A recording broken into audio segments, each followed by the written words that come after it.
It's the Bulls Podcast, episode 28. Hey, Chicago Bulls fans. It's time for your Bulls Podcast. Here are your hosts, Marcus Couch and Wyse Black. Welcome to the Bulls Podcast, coming to you from bullspodcast.com. This is where we bring you the latest news, reviews, rants, rumors, and opinions on the players, coaches, and front office of our Chicago Bulls. My name is Marcus Couch, and with me is my co-host, Mr. Wyse Black. Yo. What's up? What's good with all my Bull lifers out there? Hey, yo, I'm actually starting to enjoy Bulls basketball again, man. Like, it's a miracle given how we looked early on. You know what? I guess it's like the saying goes, nothing ever stays the same. And that also goes for negative. So I'm excited to talk about Bulls basketball today, man. Let's go. All right, we got a lot in store this episode, including Bulls post-game for that awesome game, the Bulls versus the 76ers. Yep, Jimmy can't beat us, and this proves it. The tank is off? Well, we've got a motivational guide for fans out there that are a little bit confused about our winning ways. Who should remain a Chicago Bull next year? We'll debate that, and we'll have a preview of upcoming games. We'll be right back after this quick timeout. Bulls fans, remember to follow the show on social media at Bulls Podcast and at bullspodcast.com. All right, let's talk some post-game. The Bulls versus the 76ers. It was a nationwide TV game on ESPN. The Bulls played just this highlight reel-filled game versus the 76ers on Wednesday night, pulling off a victory with the score of 108-107. The Bulls' high-flying leading scorer continued to come into focus with 39 points, including the game-winning driving score with 1.6 seconds left for a 108-107 victory over the Sixers. It was the Bulls' sixth win in the last 9 games, and that includes victories over finals contenders Philadelphia and Boston. And Robin Lopez, in addition to Zach LaVine, continued his scoring mastery with 19 points and 9 rebounds. Otto Porter Jr. added 15 points and a team best matching 9 rebounds. Former Bull Jimmy Butler led the 76ers with 22 points, including 2 free throws with 4.8 seconds left that appeared like it would save the 76ers from losing after leading by 10 points in the fourth quarter. But LaVine took a dribble handoff from Lopez. The 76ers blew the defensive switch, and LaVine flew down the runway for the deciding layup, pumping his fist in exhilaration as he was fouled. Though he missed the free throw, that's kind of a shame. But in Butler's 2 appearances in the United Center since his trade, LaVine has outplayed Butler down the stretch, leading to a pair of Bulls victories. Now, in kind of a strange occurrence at the end of the game, the Bulls actually had to replay the last half second twice. LaVine and Lopez had already done post-game interviews, and Otto Porter was actually, as he put it, mid-stride in submitting urine for a league drug test, and he couldn't return to the floor. A little occupied. He had his hands full, so to speak. All in all, it was a fantastic win to add to the season with several highlights that are destined to be season-long highlight reel moments. Wyse, what did you think of this victory? Beautiful win. But you know, I can't lie, I didn't get to see the full game, so, I really got in on the action more toward the end, so I'm not sure how most of the game was going, but based on what I did see, the Bulls aren't going to be pushovers come next season, man. Just remember early in the year when the Sacramento Kings players were making fun of the Bulls and Jim Boylan about the practice issues they were having? Well, as of late, more so since the All-Star break, this team has looked totally different in terms of play style, energy, focus, and camaraderie. You look at what Zach LaVine has been doing out there, not only on days like the game versus the Sixers with the buzzer beater, but his overall game as of late. He's actually developing right before our eyes into a nice all-around player. He and Lauri's chemistry has been 5 times better than, since they arrived in Chicago together. Zach is picking and choosing when to take his shots a lot better, which lets me see that now he's learning how to be an effective scorer for his team as opposed to looking like a guy who's out to get his first and putting everything else second. He's working on his distributing skills. I see him trying to get some guys going on quite a few occasions before himself even. And I love the effort that I see from him on defense in some instances, mainly in one-on-one situations. So, he just continued to showcase a lot of his improvement in yesterday's game. And yes, once again, versus Jimmy Butler, who can't seem to get a W in Chicago as the opposition. But all in all, man, these guys just look revitalized as a team. Guys like Archie, Shaq Harrison, Rolo just look like the perfect role players right now, and it's fun to watch. Yeah, Ryan Arcidiacono, man, he gave us one of the highlights of the year. Diving for that ball out of bounds, going to Otto Porter, who threw it up for a lob, and Zach just basically punched it right in. That was one of the highlights of the entire year, and it made the NBA top 5 in terms of the plays. As we talked about last week, I did meet with C-Red Fred and had some dinner with him yesterday, and guess what? He no longer thinks Ryan Arcidiacono doesn't have a place in the NBA. He is a Ryan fan now. So that's saying something, right? Yeah, I hit him up on Twitter earlier too, checking him about that. I see it's not Ryan not in the NBA anymore. Yeah, he changed his tune on him. Exactly. So good job, Ryan. At least you turned some of the Bulls podcasting faithful out there onto your side. Overall, fantastic win, man. I couldn't be happier. What did we predict last week? I think we predicted 1-2. 2-2. That's right. And that's exactly what happened. I was with you on your YouTube channel. You were going over that Atlanta 4 overtime game. It was exhausting. I 100% agree with you there, man. That game was just it took all the wind out of you, man. It was like, who's going to win this thing? But that was a great game. The Atlanta game in the UC, I don't think Trae Young should have gotten kicked out of that game. I would have liked to have seen Trae play the rest of that game. I don't think that stare down was anything that was warranting him getting thrown out. That was a great game as well. It's been a good string for the Bulls. They've won how many games? 6 of their last 9 games, I think. That's something to be proud about. And we're going to talk next about some of the things that I see in the fan base that's going on mostly in social, because after this win, I saw nothing but things like, what are you doing? You're supposed to be tanking. And I'm sorry, if you're a Bulls fan, you got to love a game like this. You can't go back and say, oh, we're trying to get Zion. Look, man, we got a chance to get Zion. Don't worry about it. We got skin in the game.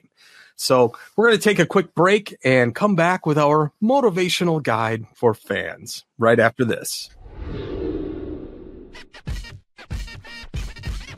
Hey, most of you guys are getting the show on Apple Podcasts, also known as iTunes. But if you don't have the Bulls Podcast on your sub list yet, just go to bullspodcast.com/Apple and it will forward you right to our iTunes listing.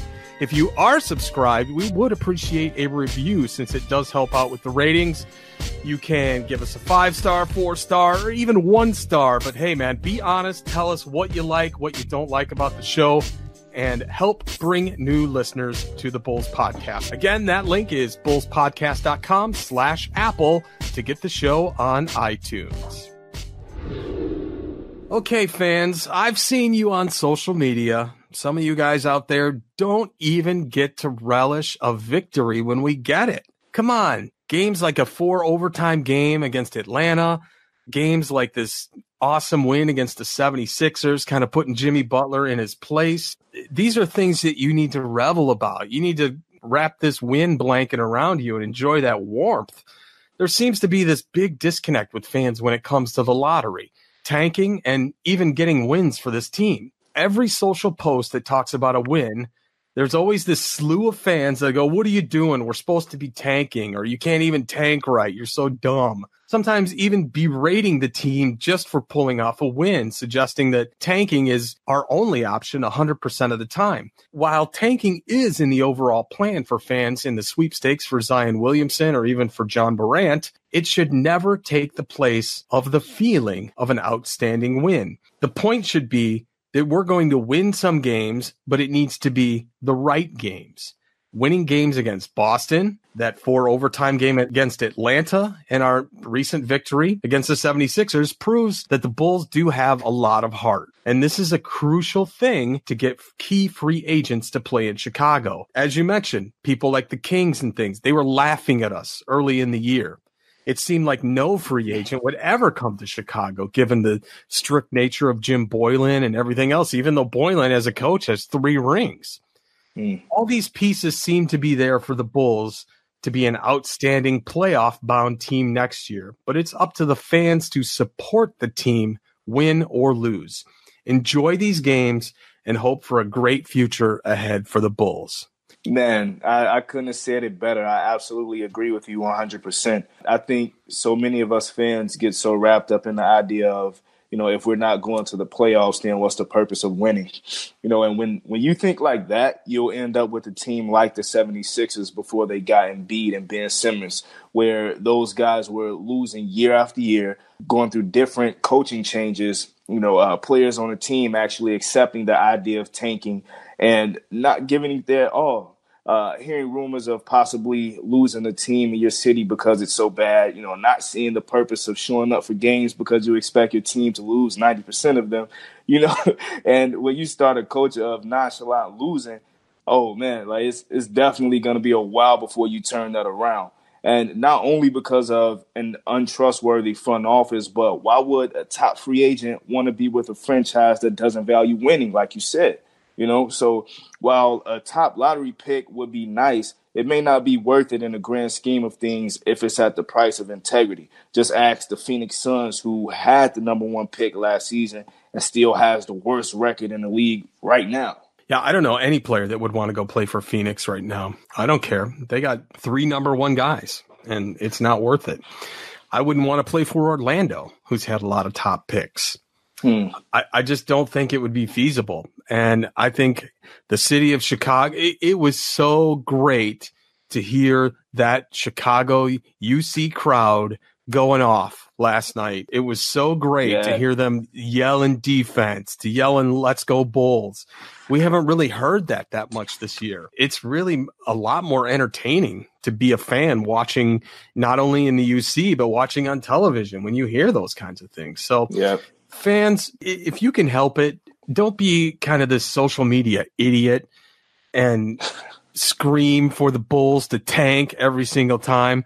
Yeah, I know I had this slogan, come tank with us, and tank with us is kind of the header on our Twitter and all that. But it's more of a joke. It's more of a parody. I don't really think that they should lose 100% of the games. I'm not upset when they win games. I'm actually glad. I would not want to be Zach LaVine and Otto Porter and Lauri Markkanen and lose every game and have those guys so dejected that they want to go play somewhere else. No way. Go. These are our guys, man. We want to keep these guys. The only guy I want to be dejected and want to leave the team is Felicio, but that's a story for another day. So we're going to take a quick break, and right after this, we're going to talk about who does deserve to be a Chicago Bull next year. Hey everybody, remember we are a new show and we do need your support in social media. We made it really simple to find us with some special redirect links. You can find us at Bulls Podcast on Twitter, on YouTube, on Instagram, and go to bullspodcast.com/Facebook to get tied into our Facebook group. And if you'd like to subscribe to the show, we are on Apple Podcasts at bullspodcast.com/Apple, on Stitcher, bullspodcast.com/Stitcher, and on Spotify at bullspodcast.com/Spotify. All right, let's talk about who needs to be on this team next year. We got 2 guys that are going to be in either unrestricted or restricted free agency that we need to talk about right now. First, we were talking at the beginning of the year like this guy was going to be a trade piece. And towards the end of this season, we were talking about how he would actually get a buyout and maybe go to another team. But surprisingly, Robin Lopez wants to stick around this team. But does he want to stick around next year too? So what do you think? Let's take them one by one. Robin Lopez, does he deserve to be on the Bulls next year? Obviously, yes, man. You look at everything that Rolo was doing more so in the second half of the season, man. Like, he's definitely just turned it on. And I love him as a veteran right now. Now, I know I was a bit critical of him during the first half of the season because he just didn't look like himself. But I guess you can attribute that to the lack of minutes that he was getting when Wendell Carter Jr. was in there.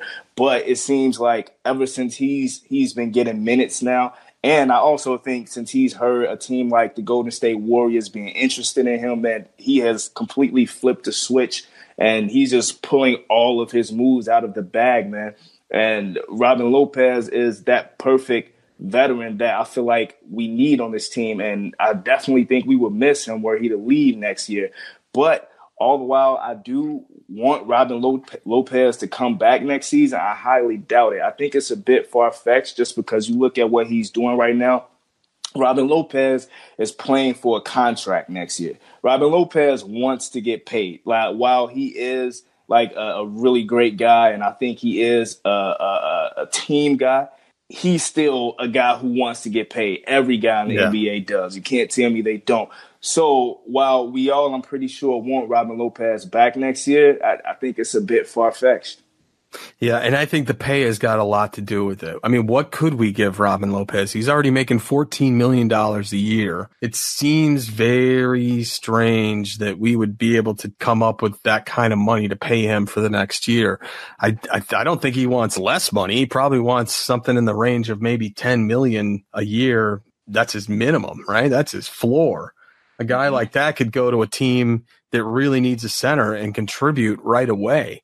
He's not one that gets injured a lot. He seems to take care of himself all the time. He doesn't make stupid plays. He doesn't really do anything that desecrates the team or does anything that does the team any harm. So what would the Bulls be able to offer him? I mean, how can you be Robin Lopez and say, yeah, I want less than what Felicio gets? There's no way. I don't see it. You know, like that was obviously a Bulls era, giving Felicio that money. I think that the Bulls kind of just cut their own legs from under them doing that. You know, obviously they did, because while I'm pretty sure all of us wish that it was Felicio leaving next year, the sad truth is it may be Robin. Yeah, that's a shame. All right, let's talk about the next guy, Ryan Arcidiacono. So obviously by yesterday's game, you know, he's got a lot of heart. I think he came around big time. Even guys, you know, like C. Red Fred have now gotten onto the Ryan Arcidiacono fan club. Does he deserve to be a Bull next year? It's definitely funny to me how a lot of fans were super low on Archie before, but now, you know, many have changed their tune about him, which is kind of understanding. In the beginning of the year when when we only saw a small sample size of what he could do, and, you know, he's not a very fancy kind of like showboating type of player who's going to wow you on the court necessarily, you know, so a lot of what he does goes overlooked. But a guy who plays hard and with heart can suit up with me any day, you know, and not to mention his decision-making skills being one of the top turnover to assist ratio players in the league, you know. So Ryan Archie, he's definitely made a name for himself on this team, and I actually think in the Bulls' public opinion as well, because I think a lot of fans are now turned on just from the work ethic of Ryan Arcidiacono. So I would actually like to see him come back next season and have another shot with this team. I agree with you. What do you think he's worth? Now, when we start talking about money, come on, man.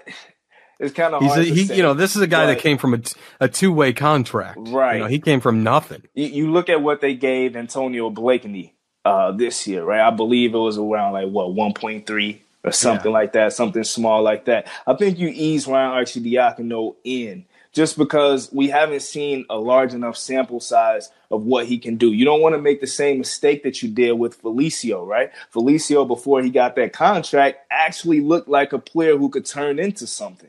And that's the reason why they gave him that much money. But I think the Bulls should really be patient in terms of signing Ryan Arcidiacono to any, hefty money right now. Give him another 1-year deal, 2-year deal at the most, around $2 million at the most. And I was thinking he should 2 or be good 3 with that. Yeah. Exactly. I think he'd take that. Yeah, and it's going to be really strange to see what the guard turnout is going to be. And obviously the draft is going to have a lot to do with that. Mm-hmm. I mean, if we get a guy like Ja Morant, then we're going to throw Dunn in as a reserve. I don't think Dunn's going to start over a guy like John Morant. And where would we put it? Where would we put him? Because we got so many other guards not necessarily point guards, but it's a very interesting question as far as where Ryan Arcidiacono can go. But I guarantee you he's going to be on some NBA roster next year. Even seen on Bleacher Report that they're talking like he could be a starter on some other team. Oh, could get out of here. Yeah. Now they're going a bit far. Don't get me wrong. Like I mentioned earlier, his decision making. Now that is a skill that I think many teams want. But at the same time, Ryan Arcidiacono, he's a really small guard, and I don't think that he's super consistent. You look at how he was playing earlier in the year. While he does play with great heart and he lays it all out there, I think if he were to be thrust into a starting lineup after just last year coming from the G League, now this year finally getting a decent size of minutes, and then the year after that going to be being a starter, I think it'll be far too overwhelming for him.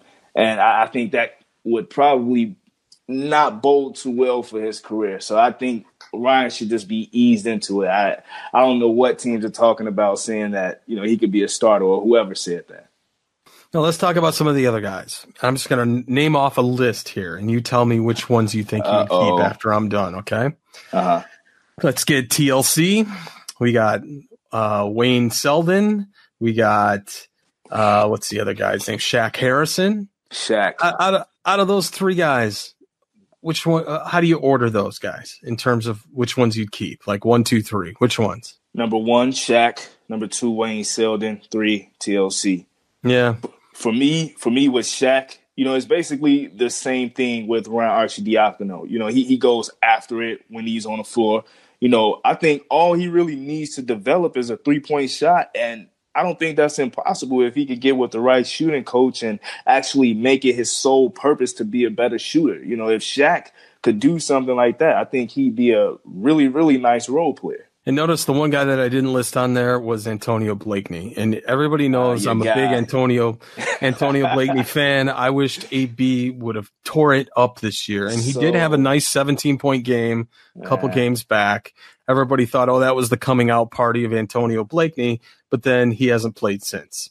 Or he's played sporadic minutes, garbage time, whatever you want to call it. As much as I like the guy, as much as I like his character and the fact that he was just a G League sensation the first year that he came out, I think he might be better off on a different team.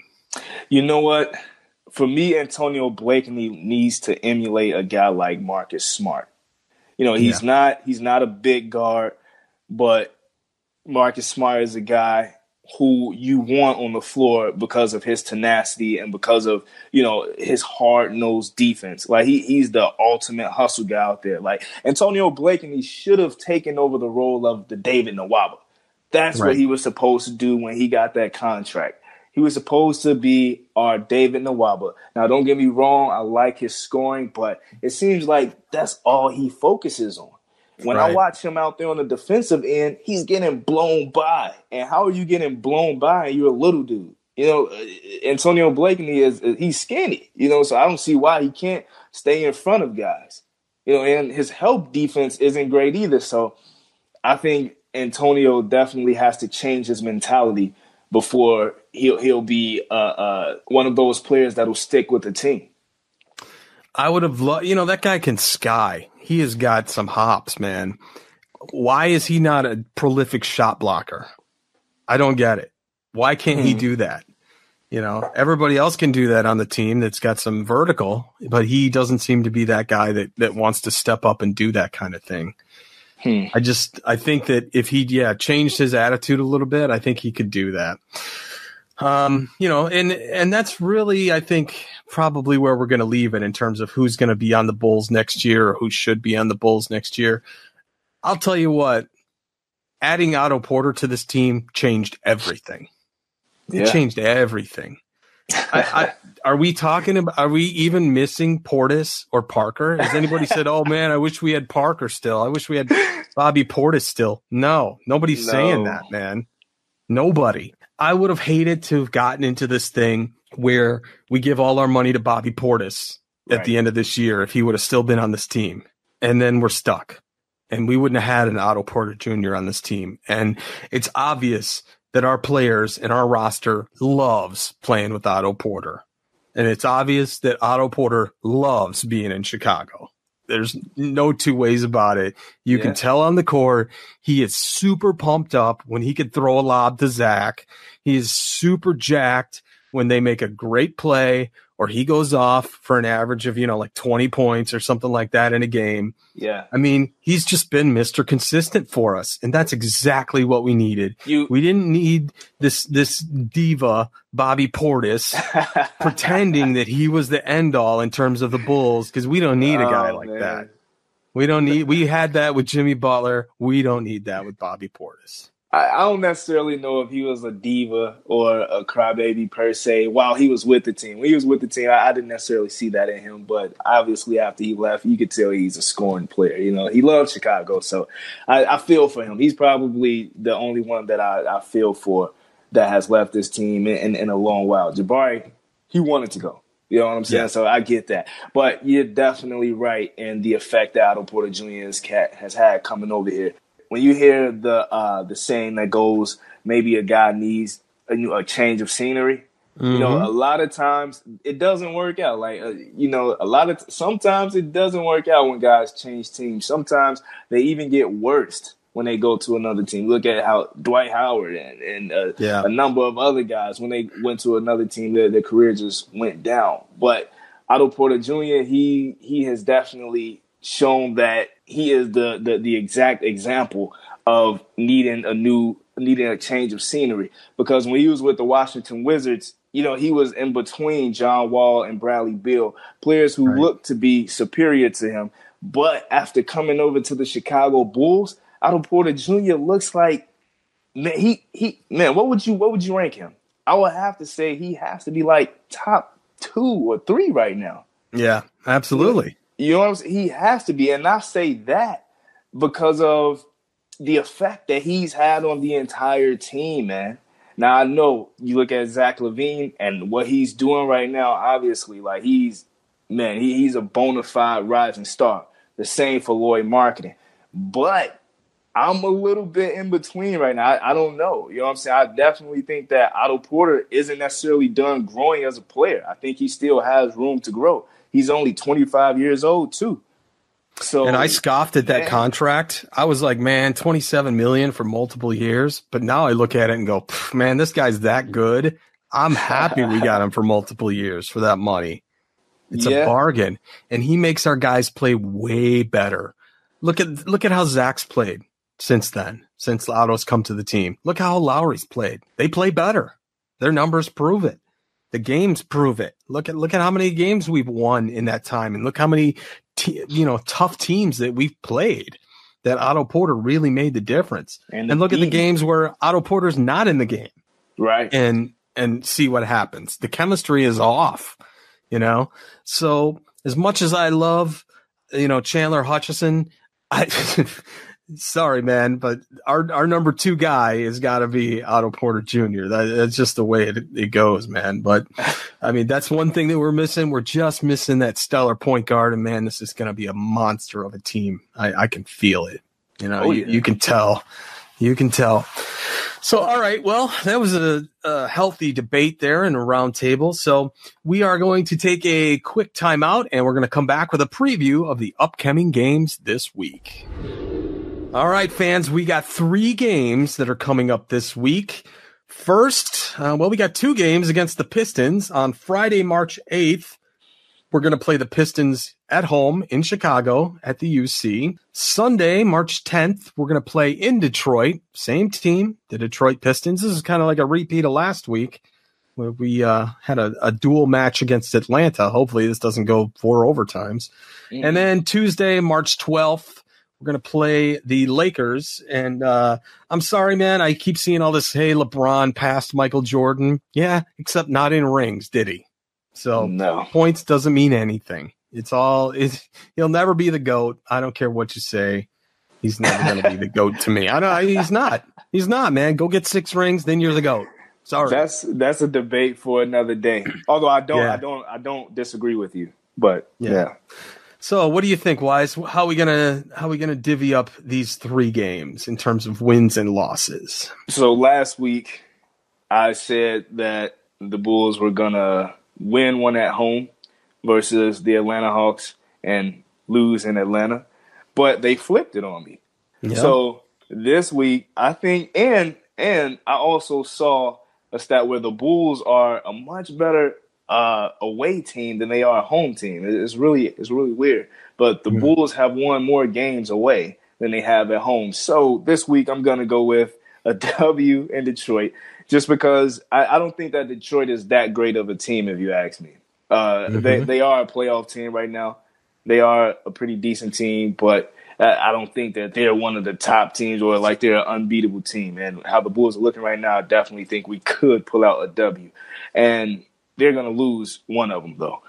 But versus the Lakers, with how those dudes are looking right now, man, they can't sniff a W. I mean, even with LeBron being out there, they're just a complete, man, like dumpster fire of a franchise right now. So the Bulls, I don't know.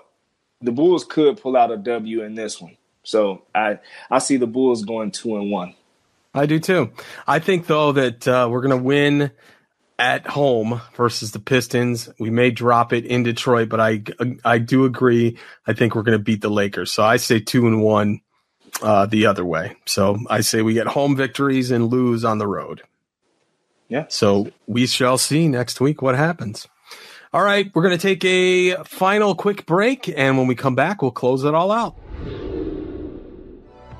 And that's going to wrap it up for this episode. Remember, you can call the Bulls Podcast call-in line at 312-239-8586.